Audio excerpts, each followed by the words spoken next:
Bonjour la famille, bienvenue dans cette deuxième vidéo sur la création d'un site e-commerce où nous allons apprendre ici à développer les autres fonctionnalités, notamment la fonctionnalité de suppression de produits et celle de mise à jour des produits. Donc la dernière fois, on avait vu comment pouvoir ajouter un produit grâce à des requêtes que nous avions ajoutées et aussi comment afficher ces produits-là au niveau de la boutique. Donc vous pouviez voir ici que nous avons affiché deux produits proportionnellement au nombre d'éléments qu'il y avait dans notre base de données. Aujourd'hui, nous allons continuer avec ces fonctionnalités dont je vous ai parlé, notamment la suppression. Mais avant de commencer avec les fonctionnalités, nous allons aussi ajouter la fonctionnalité que nous avions faite au niveau de la boutique, celle qui permettait de multiplier les éléments avec la boucle for each. Au niveau de l'administration aussi, nous allons devoir afficher autant d'éléments qu'il y aura dans notre base de données afin de pouvoir permettre à l'administrateur, par exemple, de repérer le produit puisque nous allons supprimer les produits par rapport à leur identifiant. Donc je vous avais dit que l'identifiant devrait s'afficher ici. Normalement ce n'est pas un bouton, mais vu que j'ai simplement copié ce qu'il y a ici, voilà pourquoi ça s'affiche comme un bouton. Et je vous ai dit que vous aurez le temps de modifier tout ce que vous voulez par rapport au CSS afin d'améliorer l'aspect physique du site. Donc nous allons directement passer au niveau de l'administration ici. Donc sur le projet admin.php. Et là-bas, nous allons aussi ajouter la boucle for each que nous avons faite au niveau de index.html. Donc, je vais simplement copier cette boucle-là. Voilà, CTRL-C, que je vais venir coller aussi au niveau de la carte. En fait, vous voyez, c'est la carte ici. C'est celle que j'ai créée, contenu. Voilà, donc je vais coller cette boucle-là là-bas. Et ici, je vais copier la fin de la boucle aussi. Donc, end for each. Je vais la copier, CTRL-C, que je vais venir entourer aussi au niveau de cet élément-là. Voilà. Donc, je fais CTRL-V. Là, on va enregistrer maintenant. On va voir ce qui va se passer au niveau de l'administration. Vous pouvez voir qu'il y a des erreurs ici parce qu'il n'y a pas des variables. Ici, on écrit en definite variable produit, etc. parce que nous n'avons pas intégré tout ce qui concerne l'entête, en fait. Voilà. Donc, nous allons intégrer cela. À ce niveau-là, vous pouvez voir que nous avons fait require function.php. On doit aussi l'intégrer à l'administration. Donc, CTRL-C. Et ici, on fera CTRL-V afin qu'il puisse reconnaître les variables dont nous parlons. J'actualise. Et il y a aussi d'autres variables qui ne sont pas reconnues. Voilà. Donc, on continue au niveau de admin. Donc, ces variables qui ne sont pas reconnues, c'est produit et produit. Cela veut dire que nous n'avons pas importé les variables. Vous pouvez voir ici que nous avions importé la variable produit avec S qui était égale à la fonction affichée. Donc, nous allons la copier. Nous allons simplement copier cette balise-là, PHP. CTRL-C. Et nous allons la coller aussi quelque part ici. Voilà. Donc, on peut voir maintenant que j'ai collé tous les éléments dont on a besoin pour afficher les produits. Donc, produit sera égal à tout ce qu'il y a dans la fonction afficher. Donc, la fonction afficher, elle fait quoi? Elle nous permettait de sélectionner tout ce qu'il y a dans la base de données parce que nous avions mis ici Select All. Donc, on va actualiser encore une dernière fois. Et vous pouvez voir que j'ai exactement le nombre d'éléments ici aussi. Donc, j'ai deux éléments et ici aussi, j'ai deux éléments. Maintenant, nous allons modifier les images et tout ce que nous voulons afficher ici. Je vous ai dit que à la place du prix, parce que ici, nous avons affiché le prix de 10 $, on mettra plutôt l'identifiant. Donc, à la place du bouton acheter, on viendra ici et on va simplement copier. Vous aurez compris comment faire ça dans la dernière vidéo. Donc, on va copier ici SRC, image, etc. On copie cela. CTRL-C, que nous allons coller aussi au niveau de l'image ici. Donc, au lieu de la source directe de l'image, on va juste coller la source qu'il y a dans notre base de données. On viendra aussi copier la description. Voilà, la balise PHP correspondant à la description. Et on va la coller à la place de cette description-là. CTRL-V. Et maintenant, au lieu du prix ici, on va simplement copier. Mais nous allons modifier. On ne veut pas afficher le prix, mais c'est plutôt l'identifiant. Donc ici, au niveau de ID, je vais faire CTRL-V. Voilà. Et on peut aussi afficher le prix, il n'y a pas de souci. Donc on fait CTRL-C. Et à la place du prix ici, on fait CTRL-V. Voilà. Donc ici, ça ne sera pas le prix, mais ça sera ID. Comme ça, identifiant. Voilà, en minuscule. J'enregistre. Et là, on va actualiser. Vous pouvez voir que les identifiants vont se changer. Nous avons l'identifiant 1 et l'identifiant 2. Mais pourquoi le CSS est modifié, on ne sait pas. Donc, on va revoir. Voilà, c'est à cause de cet élément-là, en fait. Donc on va devoir supprimer cela. On va devoir supprimer ces deux éléments-là. On fait CTRL S et on va actualiser. Et vous pouvez voir que c'est revenu à la normale. Donc j'avais mal supprimé et des balises fermantes. Maintenant, ici, nous avons l'identifiant de chaque produit. Donc le produit 1 et le produit 2. Ce qui va nous permettre de pouvoir voir quel produit nous voulons supprimer. Imaginons que je veux supprimer ce premier produit. Donc je pourrais mettre simplement l'identifiant 1 ici. Et je clique sur supprimer. Comme ça, le produit va disparaître de la base de données. Donc je vais afficher aussi la base de données en faisant comme ça. phpMyAdmin. Et là, on va pouvoir afficher notre base de données. En attendant que cela vienne, nous allons aller développer la fonctionnalité de suppression. Donc pour supprimer, on va aller dans notre fichier fonction. Et on va encore créer une nouvelle fonction. Donc simplement, nous allons copier celle-ci parce que la fonction sera aussi structurée comme la dernière que nous avons faite. Donc à la place de afficher, on va plutôt mettre supprimer. Supprimer. Ça sera une fonction qui va nous permettre de supprimer. C'est en minuscule plutôt. Supprimer. Et là, on va requérir aussi config.php, c'est normal pour pouvoir se connecter à la base de données. Maintenant, au lieu de préparer select all from, on va plutôt mettre delete. Comme ça. Delete from. Cela veut dire nous allons supprimer depuis la table produit. Et ensuite, on va mettre la condition. Donc, c'est where, c'est-à-dire là où l'identifiant, where id est égal à quoi?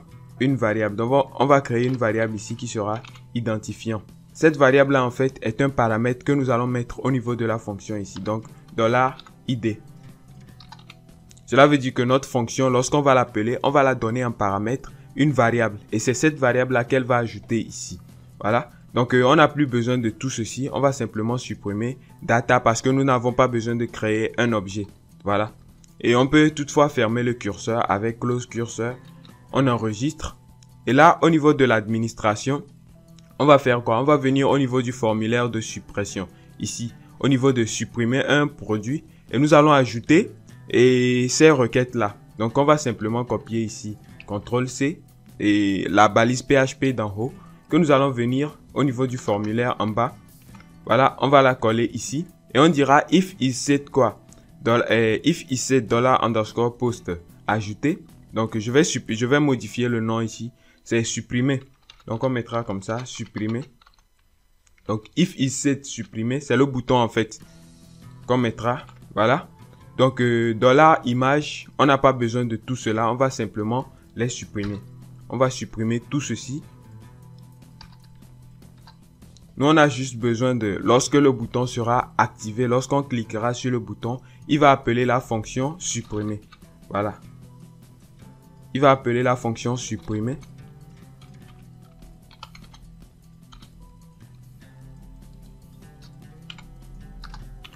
Voilà, il va appeler la fonction supprimer. Et dans cette fonction supprimer là, comme nous avons demandé un paramètre, on va devoir lui donner ce paramètre là en faisant quoi?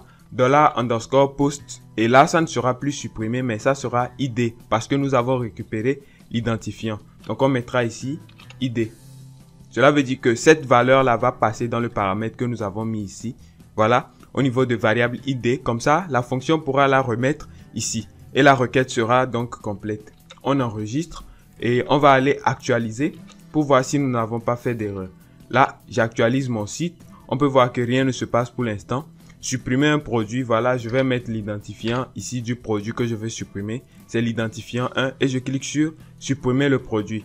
Voilà, tout se passe et vous pouvez voir que le produit a été bien supprimé. Lorsque je viendrai aussi à la boutique et que je vais actualiser, le produit disparaît parce que, en fait, au niveau de la base de données, je l'ai vraiment supprimé. Vous voyez que cette fonctionnalité-là est assez basique. Elle va nous permettre de supprimer rapidement des éléments de notre boutique. Comme ça, lorsque vous avez un client qui ne sait pas manipuler une base de données depuis phpMyAdmin ou bien qui ne sait pas utiliser un serveur, vous n'avez juste qu'à lui donner la partie administration pour qu'il puisse administrer tout ce qui concerne sa boutique e-commerce. Voilà.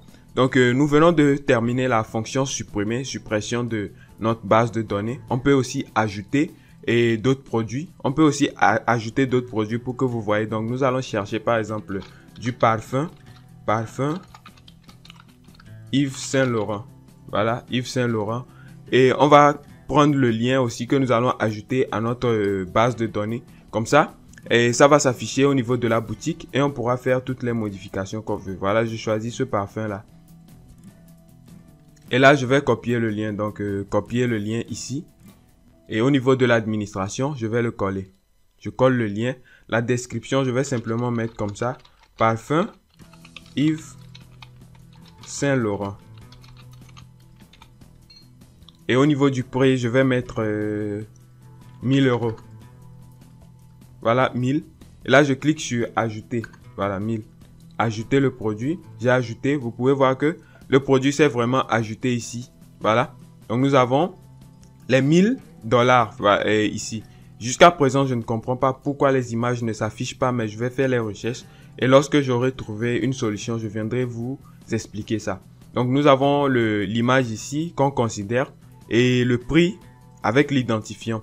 Donc, maintenant, nous allons passer à la fonctionnalité de modification d'image. Donc, au niveau de cet élément, en fait, modifier un produit. Et là, pour modifier un produit, on aura besoin de l'identifiant, etc. pour pouvoir modifier. Donc, nous allons aller au niveau du formulaire de modification. Vous pouvez voir ici dans l'administration que j'avais créé ce formulaire-là. Voilà, ici, nous avons modification. Après supprimer un produit, on a modifié un produit. Et là, on pourra mettre la nouvelle image du produit, la description du produit, le prix du produit. Et par rapport à quoi nous voulons modifier, ça sera par rapport à l'identifiant. Donc, on doit ajouter l'identifiant ici. Je vais simplement copier le input, CTRL-C, que je vais recoller en dessous ici. Voilà. Et à la place du prix, je mettrai ID. Ici aussi, ID. Voilà. J'enregistre. Maintenant, nous allons passer au niveau de fonction. Et nous allons copier aussi, comme d'habitude, cette fonction-là que nous allons modifier avec les valeurs que nous voulons. Donc, supprimer, on mettra plutôt, à la place de supprimer, on mettra plutôt mise à jour ou bien actualiser. Actualiser. Voilà, c'est plus facile comme ça. Et nous allons actualiser en faisant une requête ici. Donc, ça ne sera plus delete from, mais ça sera plutôt update. Update. Donc, nous allons actualiser la table produit. Voilà. Et maintenant, en faisant quoi? En faisant set. Voilà, en faisant set. C'est-à-dire, nous allons ajouter les nouvelles valeurs ici. Donc, dans cette parenthèse-là, on pourra mettre les valeurs que nous voulons modifier. Par exemple, l'image. Donc, en faisant set image. Donc, l'image sera égale à quoi? Une variable image que nous allons créer par la suite. Une variable image. Ensuite, la description, je pense, on va vérifier. Donc, image, description, prix. Donc, ici, description. Description sera égal à $description. Parce que ce que je suis en train d'écrire ici, en fait, image, description et prix, correspondent exactement aux éléments qu'il y a dans la base de données. À ce que j'ai écrit dans la base de données ici, en fait. Vous pouvez voir que nous avons le... Non, ça c'est une autre base de données. Au niveau de e-commerce, vous allez voir que nous avons d'autres éléments que nous avons ajoutés là-bas. Donc, c'est grâce à ces tables-là, en fait, que je suis en train de donner les noms. Vous pouvez voir ici que nous avons la table produit. Et dans cette table produit-là, si je l'ouvre, on pourra voir voilà. On pourra voir ici l'image. Vous voyez, donc je l'ai écrit exactement. Description et puis le prix. Donc ici aussi, c'est exactement ce que je suis en train de créer. Image, description. Et ensuite, je vais faire le prix. Donc, je vais simplement copier ceci. Et à la suite, je fais CTRL-V. Maintenant, ici, c'est le prix qui sera égal à aussi une variable prix. Voilà. Donc, ces trois variables-là seront les paramètres de notre fonction. Donc, on va simplement copier CTRL-C. Et à la place de identifiant, on fera... Et à la place de identifiant, on va simplement coller image. Maintenant, description. Ensuite, $prix. Donc, c'est les trois paramètres que notre fonction va récupérer. Et ici maintenant, c'est la condition where ID est égal à $ID. Cela veut dire que quoi? Nous allons mettre à jour l'image, la description, le prix dans la table produit, là où l'identifiant est égal à ID. Donc là où l'identifiant sera égal à l'identifiant qu'on aura spécifié ici. Donc si je spécifie un identifiant égal à 2, c'est-à-dire que ça sera le produit 2 que nous allons mettre à jour. Donc, et en le mettant à jour, nous allons ajouter la nouvelle image ici, la description et le prix. Donc on ne va pas ajouter un produit, mais on va plutôt le mettre à jour. Et là, nous allons enregistrer notre requête. On n'oublie pas d'ajouter le paramètre ID à notre fonction parce qu'il est aussi nécessaire. Donc je fais CTRL V. Cela veut dire que notre fonction va prendre quoi? Les 3 paramètres ici. J'enregistre, CTRL S. Et au niveau de l'administration, on va venir au niveau du formulaire de modifier un produit. Et là aussi, nous allons faire du PHP comme d'habitude. If is set. Voilà. Donc on va simplement copier ceci. CTRL C.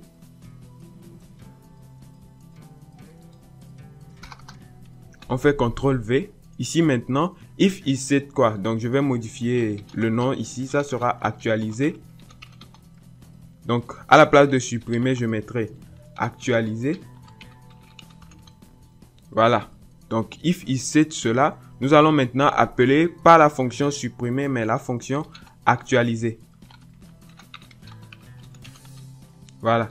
Et cette fonction actualiser là va prendre plusieurs paramètres, notamment $_post quoi? Image. Parce que c'est celle que nous allons récupérer depuis le input image. Et ce n'est pas fini. On va ajouter aussi les autres paramètres dans le même ordre que nous les avons mis ici. Vous pouvez voir que nous avons l'image, la description, le prix et l'identifiant. Donc c'est ce que nous allons faire ici pour ne pas amener des conflits de données. Donc je fais CTRL V. Et maintenant, ce n'est plus image, mais c'est description. Donc, $_post description, parce que c'est le nom que j'ai donné ici, desk, voilà. Et à la suite, CTRL V aussi, ça sera le prix. Maintenant, en dernière position, ça sera l'identifiant, donc ID, comme je l'ai nommé ici. Donc, nous avons l'image, c'est-à-dire ce que nous allons récupérer depuis ce input-là. Le $_post description, ce que nous allons récupérer de la description. Le prix, c'est ce que nous allons récupérer du champ d'entrée prix. Et maintenant, l'identifiant, c'est ce que nous allons aussi récupérer du champ d'entrée identifiant. Donc, c'est ce que nous allons récupérer du champ identifiant. Et maintenant, ce que notre fonction nous permet de faire, c'est juste d'actualiser l'image, la description et le prix, là où l'identifiant est égal à la valeur que nous aurons donnée. Maintenant, on va tout enregistrer, CTRL S. Et là, on va modifier un produit. Donc, j'actualise d'abord ici. Pour que vous voyez le champ d'entrée, je vais annuler. Je ne veux pas actualiser. Voilà, on me dit que les données seront renvoyées. J'annule. Je vais fermer et je vais réouvrir l'administration. Donc, je clique simplement. Et voilà, vous pouvez voir que le champ ID s'est ajouté à mon administration. Maintenant, pour mettre à jour un élément, nous avons besoin d'un lien d'image. Donc, comme d'habitude, on va simplement copier. Et d'ailleurs, les liens ne fonctionnent pas. Donc, faites aussi la recherche pour voir pourquoi ça ne fonctionne pas. Je colle le lien ici. Je vais mettre une nouvelle description. Donc, je vais simplement écrire comme ça. Nouvelle description. Voilà. Et au niveau du prix, je vais mettre 20 ou bien 35. Voilà pour mettre la différence. Et maintenant, pour spécifier l'identifiant ici, on va voir quel produit nous voulons modifier.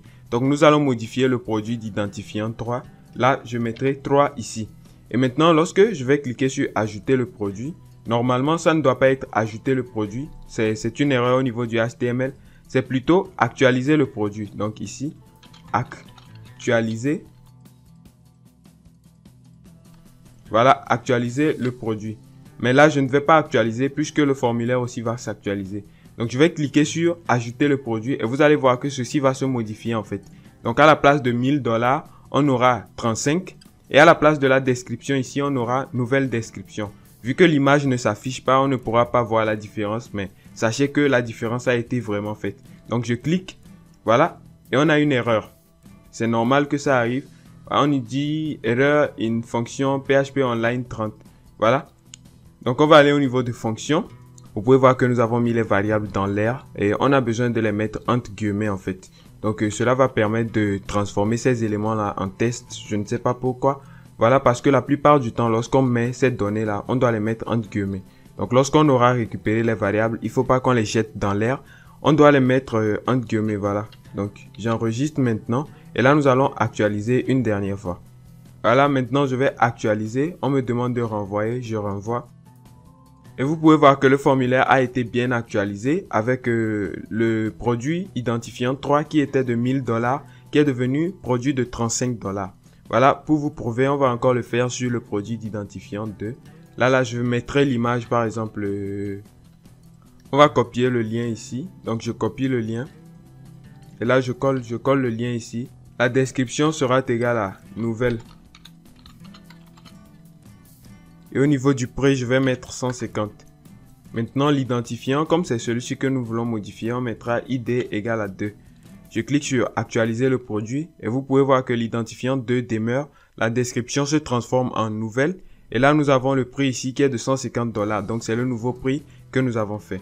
Voilà. Merci d'avoir suivi la vidéo. J'espère que vous aura été très utile. Vous aurez vu comment créer des fonctionnalités ici. Voilà. Donc, la fonctionnalité d'affichage, de suppression et d'actualisation. On aurait pu mettre aussi celle de l'ajout ici. Celle que nous avons mis ici, en fait. Et au niveau de l'administration, nous avons mis le PHP ici, voilà. On aurait pu copier cette fonctionnalité-là et que nous allons mettre ici et juste appeler la fonction dans l'administration ici. Donc, on aurait pu appeler la fonction ajouter pour qu'elle exécute tout cela. Et maintenant, cela va nous permettre d'avoir un site beaucoup plus dynamique où on pourra ajouter des produits et les modifier. Et par la suite, nous allons commencer à modifier le CSS, donc l'aspect physique. Et nous allons ajouter d'autres fonctionnalités comme les paniers, les utilisateurs, etc. Donc, on se retrouve dans la prochaine vidéo. D'ici là, portez-vous bien.